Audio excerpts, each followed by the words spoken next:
Hvala lepa. To je 8. zvezek zbranega dela Mirana Jarca, predzadnji zvezek. V njem so eseji in literarne kritike iz let 1920 do 1940, ki jih je Jarc pisal kontinuirano in objavljal v Ljubljanskem zvonu, Domu in svetu, Jutru in še mnogih drugih publikacijah. Eseji, med katerimi danes veljajo za osrednje eseji o Kafki, Lorenzu in Goldsworthyju, so predvsem analitične študije. Pisal je tudi eseje o domačih, se pravi slovenskih avtorjih, najbolj so ga pritegovali Tavčar, Gradnik in Župančič.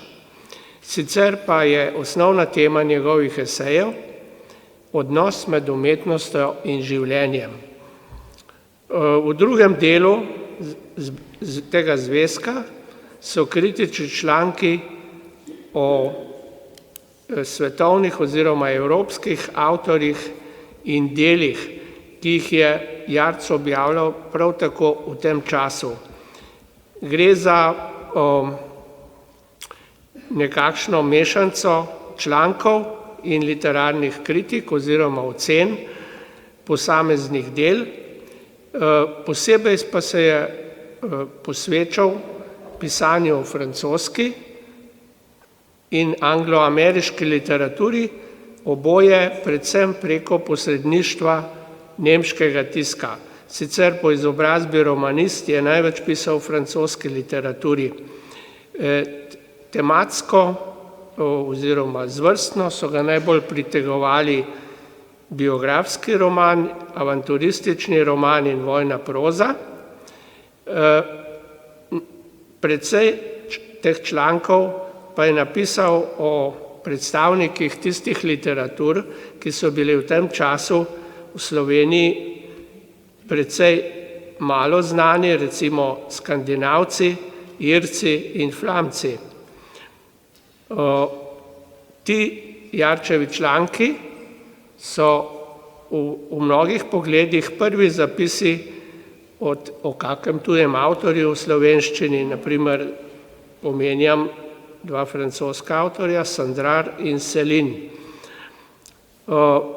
Literarna zgodovina je o tem vidiku Jarčevega dela, vemo, da je bil predvsem pesnik in prozaist, malo pisala. Največ je o Jarčevi esejistike napisala srbska literarna zgodovinarka Bojana Stojanović Pantović, od Slovencev pa Miran Štuhec. Pomembni podatki o Jarčevem pisanju, zlasti o francoski in angleški književnosti, pa so zbrani tudi v nekaterih diplomskih nalogah. 8. zvezek je v bistvu prvi del